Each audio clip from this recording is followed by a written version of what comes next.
Part 1 में हमने की थी ये बेबी फ्रॉक की कटिंग। पार्ट 2 में हम करेंगे इसके लिए बेबी पैजामा बनाना। तो चलिए सबसे पहले हम कपड़ा ले लेते हैं। कपड़ा यहाँ पर हमने 4 लेयर में फ़ोल्ड किया है, तो इसे खोल लेते हैं एक बार। और इसकी लंबाई मैं आपको बता देती हूँ, ये है 20 इंच और चौड़ाई भी इसकी बता देते हैं कितनी है। चौड़ाई भी इसकी लगभग 20 इंच है। ये स्क्वायर पीस है। तो सबसे पहले इसको हमने इस तरीके से फ़ोल्ड कर दिया है। ये 4 लेयर में फ़ोल्ड हो चुका है, वो 2 लेयर थे। सबसे पहले हम ऊपर से 1.5 इंच मार्जिन लेंगे इलास्टिक के लिए। इस निशान को हम सीधा कर लेंगे। इलास्टिक का मार्जिन इलास्टिक के अकॉर्डिंग रखना है, जितनी चौड़ी इलास्टिक हो। अब यहाँ पर सबसे पहले हम कमर का निशान लगाएंगे, तो 7.5 इंच पर हम कमर का निशान लगाएंगे। सेम यहीं पर इस निशान को उठाते हुए रखेंगे। यहाँ पर भी 7.5 इंच पर आसन का निशान लगाएंगे और इस निशान को हम सीधा कर लेंगे।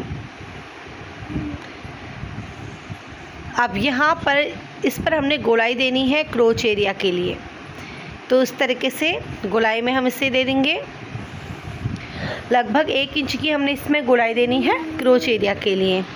चौड़ाई इसकी जो क्रोच एरिया की है वो 2 इंच है। अब यहाँ पर मोहरी के लिए निशान लगाएंगे, तो मोहरी यहाँ पर मैं 7 इंच रख रही हूँ और एक्स्ट्रा 1 इंच मार्जिन रहेगा 8 इंच। अब इस निशान से इस निशान को हम मिला देंगे। तो बहुत ही सिंपल तरीके से हमारी जो है पिज़ामे की मार्किंग हो चुकी है। और नीचे से आप फोल्ड जितना करना चाहते हो उस हिसाब से आप रख लीजिए। तो ये देखिए, ये यहाँ पर इस तरीके से ऊपर से फोल्ड जाएगा और नीचे से यहाँ पर मैं 16 इंच पर निशान लगाऊंगी, यानी कि मैं इसे 16 इंच तैयार रखूँगी। बाकी जो है 1.5 इंच से फोल्ड में जाएगा। तो फ्रेंड्स, मैं इतने आसानी से आपको बता रही हूँ, इतने धीरे धीरे ये बिगनर लोग भी आसानी से सीख सकती हैं। तो ये यहाँ पर मार्किंग हो चुकी है। अब हम इसकी कटिंग करेंगे। आप इस तरीके से फिक्स कपड़ा लेंगे तो जो है कपड़ा बर्बाद भी नहीं जाएगा, बिल्कुल यूज़ हो जाएगा पूरा कपड़ा। तो 1.5 से 2 साल 2.5 साल के बच्चे के लिए ये पिज़ामा बिल्कुल फिट रहेगा। अब यहाँ पर मैं निशान लगा देती हूँ ताकि जब इसका ऊपर से नेफा फोल्ड करूँ तो बराबर से फोल्ड हो। सेम इसी तरीके से नीचे की साइड से भी करेंगे।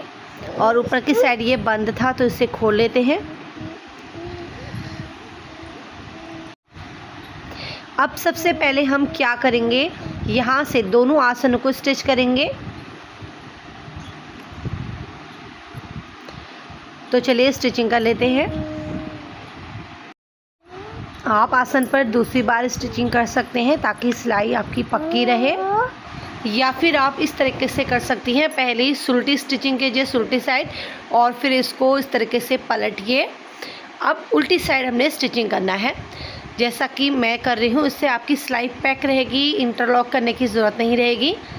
तो इस तरीके से आप कर सकती हैं। तो ये गर्म कपड़ा है, इसके धागे वगैरह निकलते हैं तो इसमें इंटरलॉक की ज़रूरत पड़ती है। अगर आप इस तरीके से सिलाई करेंगी तो इंटरलॉक की ज़रूरत नहीं पड़ेगी, फिनिशिंग दिखेगी। तो देखिए अच्छे से पहले सेट कर लें आसन को। तो देखिए जितना अंदर की साइड को फैब्रिक है ना, उतना ही आपको दबाना है, ठीक है। तो ये सिलाई विजिबल रहेगी और अच्छी भी दिखेगी। तो इसी तरीके से दूसरे साइड से भी करना है आपको। तो दोनों साइड से स्टिचिंग हो चुकी है। अब हम इसे इस तरीके से खोलेंगे और सबसे पहले इसके ऊपर नेफा फोल्ड कर लेंगे। जितना आपने मार्जिन लिया है ना, उसके अकॉर्डिंग आप इसे फोल्ड कीजिए। तो फ्रेंड्स, आप इस तरीके से ब्लाउज़ की स्टिचिंग भी कर सकती हैं। इनविजिबल होता है जो, तो बराबर से कपड़े का जहाँ पर झोल आ रहा है वहीं पर कपड़े को, मतलब जहाँ से उठा रहे हो वहीं पर कपड़े पर स्टिचिंग करनी है। आगे कपड़े को नहीं खींचना है आपने, नहीं तो रैंकल बन जाएंगे। इस तरीके से, और थोड़ा सा स्पेस छोड़ना है इलास्टिक पास करने के लिए। अब हम नीचे का बॉटम फोल्ड कर देते हैं। इस तरीके से मार्जिन को लेते हुए फोल्ड करना है, अगर आपने इस पर कुछ नहीं लगाना है तो यहाँ पर मैं थोड़ा डिज़ाइन बनाऊँगी। तो मैं क्या कर रही हूँ, यहाँ पर मेरी बेटी भी आ गई है मार्किंग करने के लिए कपड़ों में। तो स्टिचिंग करने ही नहीं देती है, बड़े मुश्किल से करती हूँ। आई थी तो मैंने इसके पैर की नाप भी ले ली इलास्टिक की। तो देखिए यहाँ पर मैंने 2 लाइन मार्किंग करी। ये इसलिए करी है क्योंकि यहाँ से मैं इलास्टिक को पास कर सकूँ। अब नीचे से हमने लेस भी लगा ली है, तो आप कोई भी मैचिंग की लेस लगा सकते हैं जो आपको अच्छा लगे। तो यहाँ पर मैं वो लेस थोड़ा कम पड़ी थी, तो मैंने बीच बीच में लगाया ताकि किनारों से थोड़ा रह भी जाए तो नो प्रॉब्लम।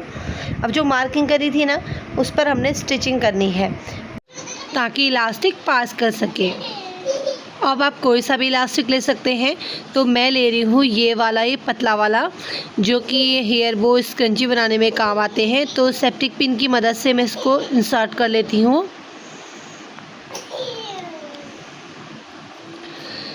अब पहले आपने यहाँ पर इस इलास्टिक को सिक्योर करना है ताकि ये छूटे ना।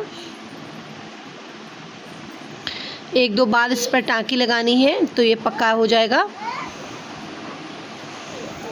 तो अब पिन को आगे लाते हुए साइड से भी स्टिचिंग कर लेंगे। तो इस तरीके से गैदर्स बन जाएंगे जो कि देखने में अच्छे लगते हैं। पहले हम यहाँ पर मशीन से सेम उसी तरीके से सिक्योर कर लेते हैं इलास्टिक को।